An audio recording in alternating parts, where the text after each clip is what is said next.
In this mini lesson, I'm going to be explaining the basic organizational structure for an academic essay. We're going to talk specifically about the introduction, the body, and the conclusion. Here we have the essay for this lesson. Now, you should have read this before the lesson. If you haven't read it yet, please take a moment and read it before continuing with this video lesson. Now, as we look at this essay, we can tell that there are 5 paragraphs,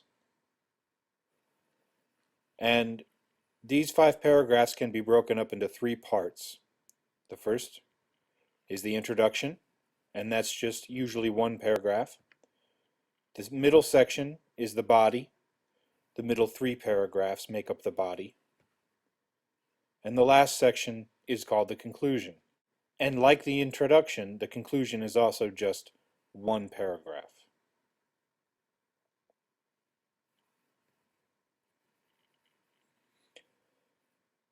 So let's talk about the introduction.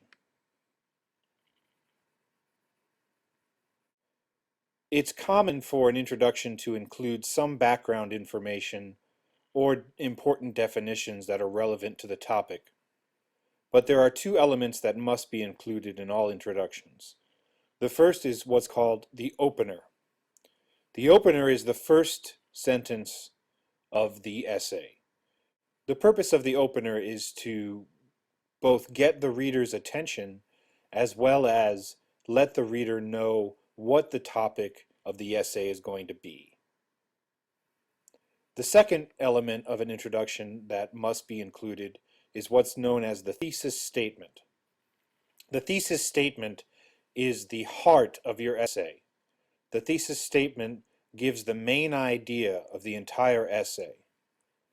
If I want to know exactly what you're going to say in your essay, all I have to do is find the thesis statement.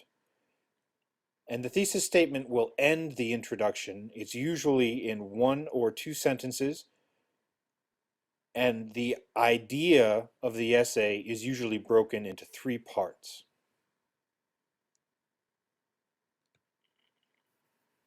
So here, if we look at our introduction, we can see we have an opener,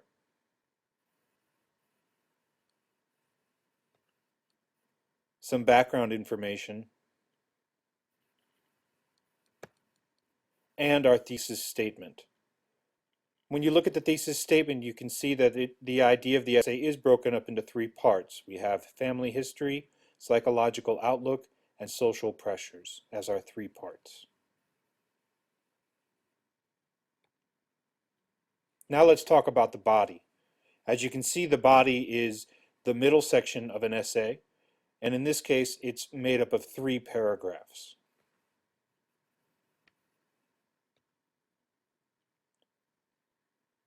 Each body paragraph must include 3 elements. The first is what's known as the topic sentence. And the topic sentence gives the main idea for that paragraph. And that main idea is part of the main idea from your thesis statement that you gave in the introduction. After the topic sentence, we have support.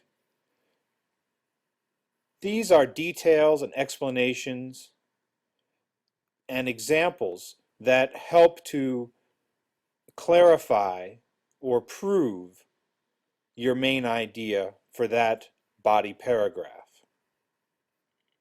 And the last part that a body paragraph must have is the concluding or transitional sentence. If you are finished with the idea, you will use a concluding sentence. If you plan to continue talking about the same idea in the next body paragraph, you might use a transitional sentence. So looking at the body paragraphs, this is the first body paragraph from the essay. You can see we have a topic sentence, and the topic sentence mentions both the topic, a drinking problem. We're talking about alcoholism. The topic is alcoholism. And it also gives a controlling idea. that certain genetic factors increase one's chances of developing a drinking problem.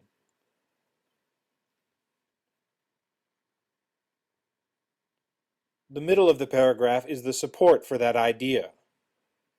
Here, the author has given us one explanation and an example which prove that it's true that genetics can affect a person's chances of becoming an alcoholic.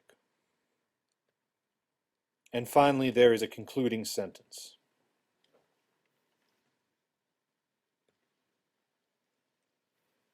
Notice that each body paragraph has a clear topic sentence.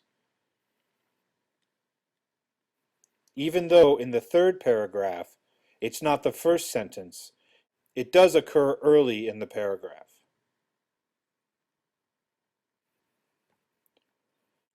Notice also that these three topic sentences match the same ideas as were in the thesis statement, and they are also in the same order. The first part of the thesis statement mentioned family history, so our first topic sentence deals with genetics. We mentioned psychological outlook in the thesis statement second, therefore our second topic sentence is about psychology. And of course, social pressures is third.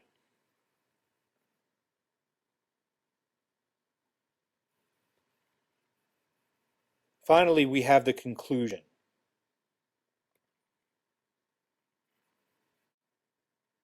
There are two elements that must be included in a conclusion. The first is what's known as the summary statement. The summary statement is one or two sentences that restates the thesis statement. It says it again in a new way. The second element that must be included in a conclusion is the closer. The purpose of the closer is to leave an impression on your reader. Leave them with something to think about. Perhaps make a call to action, something you want them to do. And finally, it's important that there's no new information in your conclusion. All your supporting information goes in the body. And here we have our concluding paragraph. As you can see, we have a summary statement,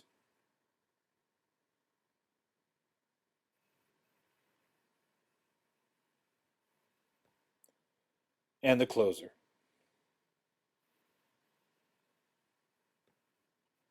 So looking at the outline of an academic essay, we have the introduction, which includes the opener and the thesis statement, followed by the body. Each body paragraph has a topic sentence with support given in examples, details, or explanations. And finally, we finish with a conclusion. A conclusion has a summary statement and the closer.